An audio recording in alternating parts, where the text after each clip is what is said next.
All right, here's the controller at work. So I'll hold down the home button and it'll cut on the console. So you see that boot up.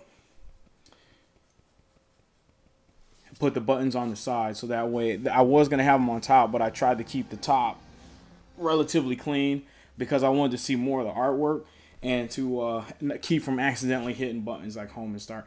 I'm thinking about putting them on the left as opposed to the right because you have your right, you keep right hands for playing the game. Here is going to A button to select playing the game, but I'm thinking about putting them on the left just because you can use the left to select options. Like if you hit start, it'll bring up the menu, so that way you can go down to like the move list. So I think that's easier to do with the buttons on the left as opposed to the right, so that you have to keep moving your hand. You can just keep your hand here to select or back up and get to the menu with your buttons on the left. So anyway, I'm going to speed through all the intro stuff.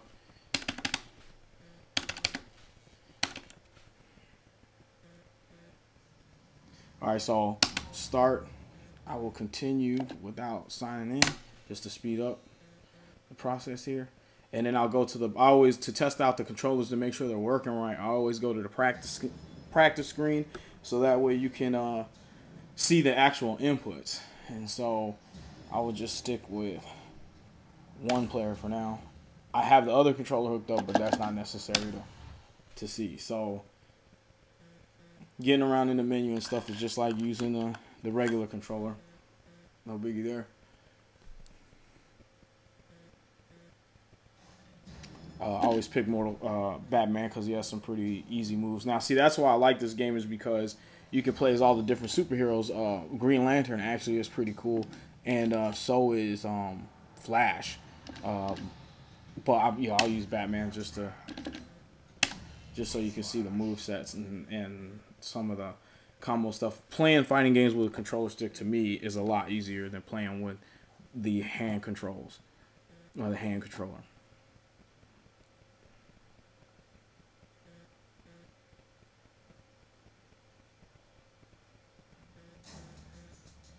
Okay, so when I usually am in the process of building these, what I do is hook it up and go to practice because then you can see the input buttons. Like that's left trigger, that's right trigger, which is blocking, and then you have your left button and your right button that brings you into close combat, and then you have your regular attack buttons. And then if I want to, you can hit start, which is on the side here,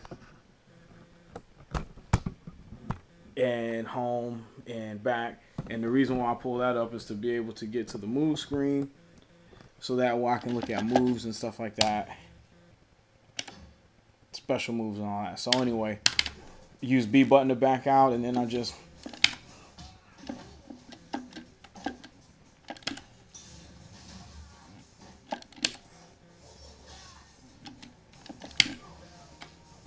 this is just a series of his special moves. All of his moves are pretty much like fireballs. This one here, you backward fireball, hold the Y button down, let go, blows up. So all the move sets and stuff are available online. But that's pretty much the stick, man. It works. I like it. Well, I don't know if I mentioned, but what happens in Mortal Kombat versus DC, you have to use the D-pad to play the game. But that's why I made these controllers, is so I don't have to use the D-pad. I can use the stick like everything else. Unfortunately, this layout doesn't really work for many other games because Mortal Kombat is set up so differently from other fighting games like Capcom versus Marvel, or Marvel versus Capcom, or Street Fighter, or Tatsunoko and all that stuff like that. So that's why I make this, because you can't really find this particular layout unless you go to like Arcade in a Box or something like that. But again, the other reason why I like doing this is because of the artwork and being able to customize them and put my own illustrations and stuff on them. So I think I might make these available to people that are interested in owning a stick. But you can get sticks for relatively cheap, but these are really expensive for me to make, so they won't necessarily be cheap. And it's more like artwork. So the Kenshi, this is the custom Kenshi. This is just my concept of what I thought Kenshi could look like, kind of borrowing from Afro Samurai, where he's wearing bandanas all over from different opponents that he's fought, and wearing them on the limb that he possibly maybe got attacked by that particular foe. So, you know, just put on some custom graphics and stuff. I wanted to do more here, but I just kind of wanted to hurry up. I didn't want to throw shurikens everywhere and just have it be really redundant. I put some at the top next to the handle to carry it with. And then, again, this particular design had the buttons on the side. I went with red because Kenshi has red colors, but, you know, start, home, select, put Kenshi really big on the bottom, and then Kenshi on the side. And then there's going to be a big Kenshi on the back, just like with the smoke controller. On the back of the smoke controller, there it is. A huge smoke, as well as some thoughts behind my concept behind the design. Like on this, when I illustrated him, he has like a flint jacket, and that's what he uses to light some of the stuff so that he can create smoke. So I was trying to think about some of the concept of the character, and then got some little rubber stops so that way it sits comfortably and quietly on your table. But I like the bigger design. I know a lot of people don't like the box this big. The smaller design is cool, but I just like the bigger one because you have more potential for more art, and it fits a little bit better on your lap, you know, as opposed to this where the corners kind of dig into your sides of your leg, whereas this one is wide enough. I definitely like this one because it's a little bit stouter, a little shorter than this one, because this one's really tall compared to this one. But the reason why that's like that is because the stick itself can be pretty deep. So like on this particular stick, what you don't see, it's hard for me to kind of showcase. If you see when I'm moving the stick, this moves around. Well, that's because the stick is so deep. When I made this particular box, I didn't realize I made it too short, and the bottom of the stick comes out. And so this touches the table before the bottom does. There's an easy fix where I'll put, you know, a back on it and then carve a small indentation in the back so that that's not touching. And so that's what I'm going to do for this to close it out. But that was another reason why I went with a much larger stick, going from here to a much bigger stick here. So that way you'd have more rest room for your hands and palms, because I have relatively smaller hands. People with bigger hands, their hands might be kind of falling off of the edge here.